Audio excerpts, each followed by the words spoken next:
Hi, my name is Bob Maindelle, owner of Holding the Line Guide Service here in Central Texas. We're located between Austin and Waco. I primarily fish for white bass and hybrid striper year-round, and in so doing I rely heavily on my Ulterra trolling motor. This trolling motor is able to position me out in open water even on very windy days, and allows me to hover over top of these open water fish that I've found using sonar. What I hope to share with you today is how to get the most from the boat positioning capability of the spot lock function on the Ulterra. Because the white bass and the hybrid striped bass that I fish for are very transient species, it's very important for me to be able to position very quickly over top of fish that I've located on sonar. I can't afford for it to take a long time for the spot lock function to kick in and position me over top of the fish that I've seen on sonar. And so through the years of experience with the spot lock function, first on the Terrova and now on the Ulterra, I've learned a few things that I want to pass on to you.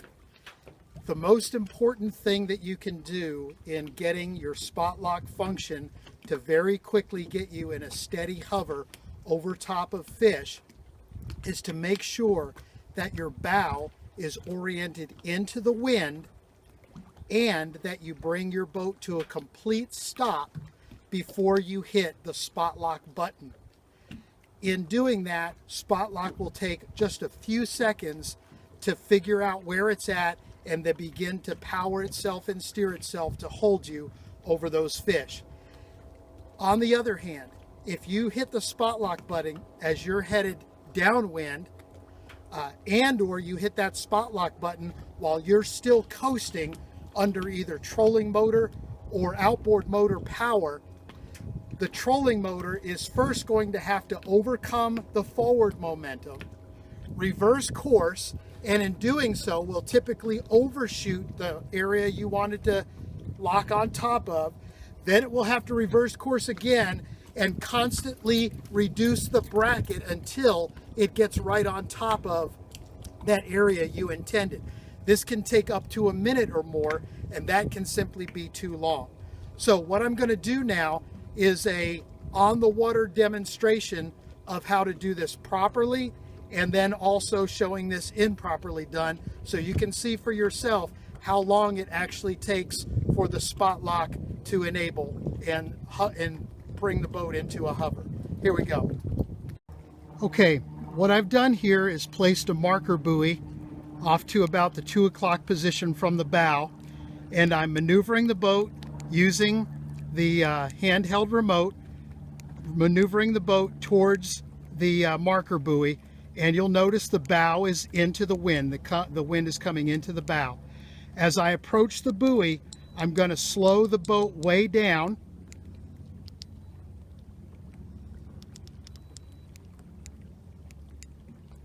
and get it into nearly a perfect hover before I hit the spot lock button. Okay, the boat is now into the wind, and the marker buoy is right next to it. I've stopped the boat. Now I'm going to hit spot lock. 2 clicks, and we'll wait several seconds. I'll count down. 1, 2, 3, 4, 5. You can see by the rotating head on the trolling motor that it's working now to access the hover. It's steering itself, it's powering itself. And once that trolling motor head is pointed straight into the wind, the boat will be locked in position and it will stay nice and steady, nose into the wind, right next to that marker buoy.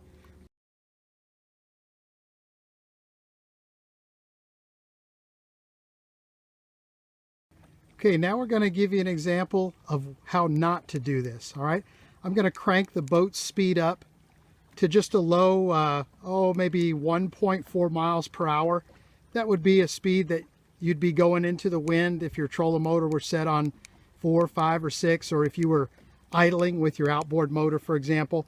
All right, now with that, moving forward into the wind, again, I'm going to hit the spot lock button while the boat is on the fly. This is going to make it much more difficult and take much more time for the boat to get positioned than it would if you were to bring the boat to a dead stop with the nose into the wind before hitting the spot lock button. You'll see the very first thing the boat has to do is to reverse course so that it can then approach that area you wanted to spot lock on top of from downwind. All right, so now the trolling motor, you can see the head is working to steer itself and power itself.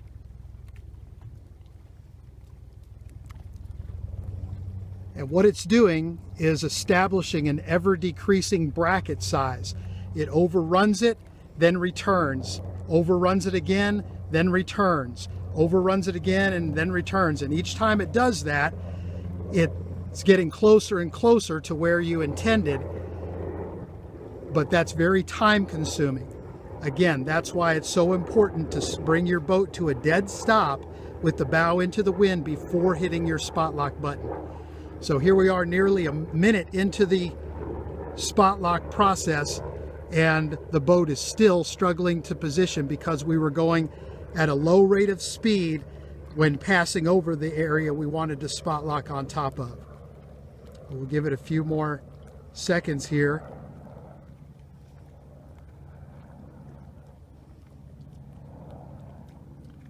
If you watch in the water, you'll see a boil of water. That trolling motor just once again thrusted, pushing the boat backwards.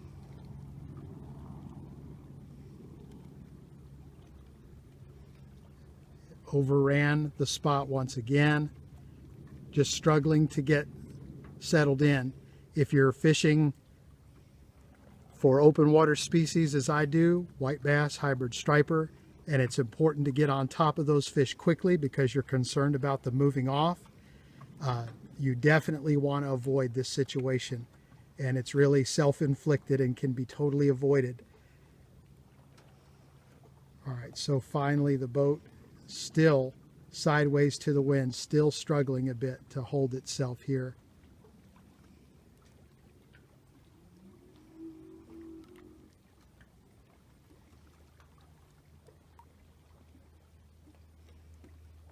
It'll probably take 2 more iterations, if experience is any teacher, to finally come to rest right next to that buoy. So I'm going to conclude the video here. I think the point has been made. It's absolutely essential that you help your spot lock function out on your Terrova or your Ulterra trolling motor by bringing your boat to a stop, a dead stop, with the bow into the wind, and then and only then hitting your spot lock button in order to quickly lock in a hover on top of fish that you're trying to hold over top of. I hope this was helpful to you. If your travels bring you to between Waco and Austin, Texas, my name is Bob Maindelle, owner of Holding the Line Guide Service. We fish year-round for hybrid striped bass and white bass. I can be reached at 254-368-7411.